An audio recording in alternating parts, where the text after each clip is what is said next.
最近大家談論得最多嘅咧，應該就係中美最高領導人喺韓國嘅會面。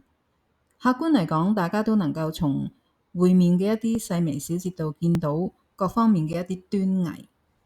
中美多年嘅明打暗湧之中，我哋睇到無論美國用乜嘢招數都好啦，中國都係盡力努力掌握好自己嘅節奏，唔會輕易咧俾對手擾亂咗個節奏。就連馬業同埋佢嘅一啲數據呢，我哋都可以睇到一啲有趣嘅現象。先講下我之前睇過 Alltech 嘅全球業務總監一篇訪談啦。佢指出馬業每年呢對全球經濟呢，其實有住功不可沒嘅一筆嘅，只不過呢個業界可能對我哋嚟講係比較神秘，又或者係低調啦。前幾年嘅數據顯示，馬業每年呢為全球貢獻咗3000億美元嘅收益，製造咗160萬個就業職位，而具體嘅數字呢，主要都係 Covid 之前嘅，例如美國係喺1000億美元左右啦，歐洲就係1330億美元，加拿大160億美元，澳洲50億美元，英國60億美元，愛爾蘭13億美元，而當時呢，中國都有16億美元嘅規模。留意啊，係馬業，唔係博彩業喎。而由於基數低，咁所以咧，中國馬業嘅會員數量增長咧係咁多個國家裏面最多嘅，超過1500%。佢哋由2010年只有90間左右啦，去到2017年呢有1400間，早已經成為全球未來馬業擴張嘅主要市場。Covid 前後咧就增加到2160間，而去到舊年嘅數據顯示咧就係2600間。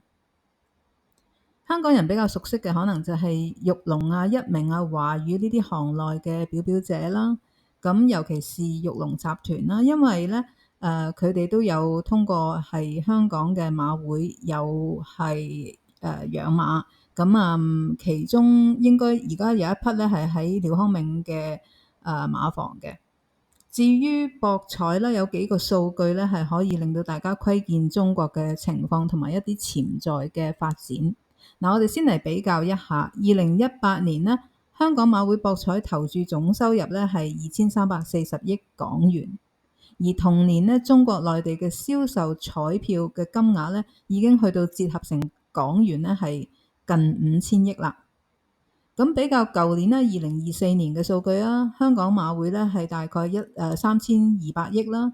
而中國咧已經去到6300億人民幣。係香港嘅 double。咁但係要留意嘅咧就係內地人口咧係香港嘅200倍喎。嗱，雖然人均嘅收入唔及香港，咁但係呢個主要係中國嘅國情使然啦，因為彩票嘅發行規模咧係政府刻意控制嘅結果。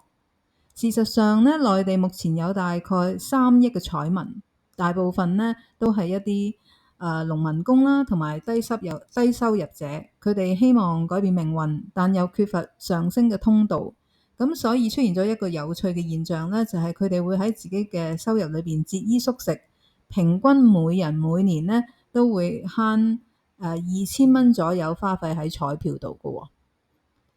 中國當然唔想啲人民咧成為只係識得博彩嘅一群，毫無競爭力啦。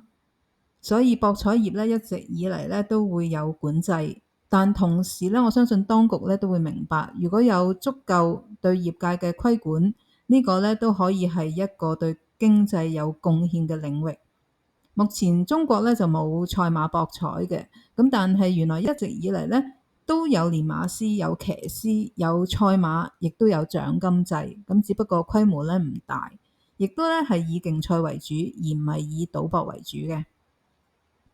但係咧，我相信呢個板塊咧都會朝住一個建構成熟而逐步發展，就好似當日中國嘅股市啦，都係一步一步咁建構起嚟，然後咧再繼續落嚟咧就係出現期貨市場一樣，係一步一步咁走落嚟嘅。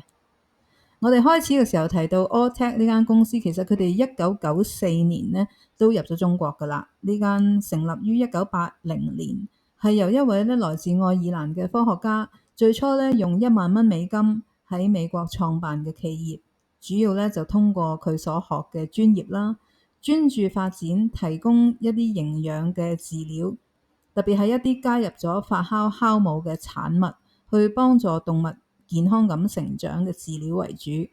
咁因此咧，佢哋無論喺無氧啊或者係有氧技術下進行嘅發酵，產生有益嘅代謝產物嘅技術咧，都係業內嘅領先者嚟嘅。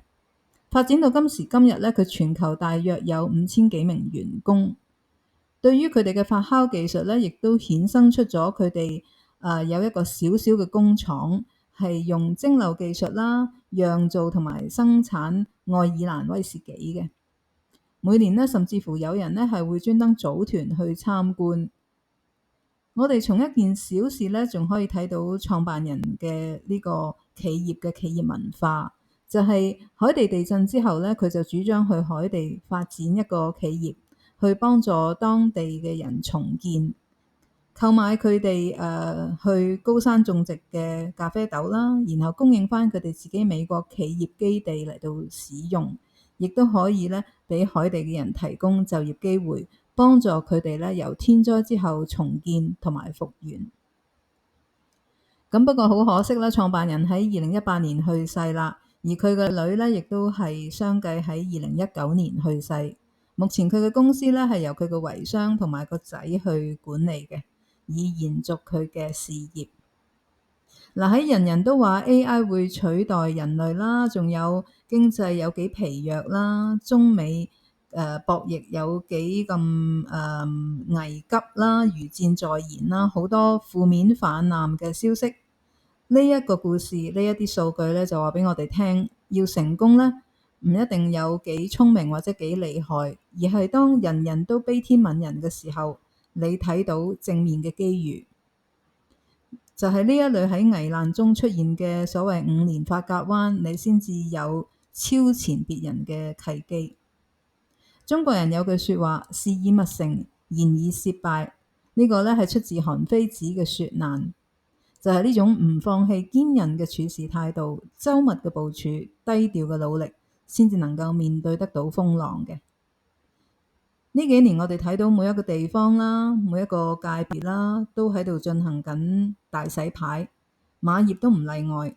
美國今年年初咧就已經喺度討論緊要關閉若干個賽馬場。講到底，發展呢都係需要金錢嘅，更加需要政策，仲有強大嘅行動力、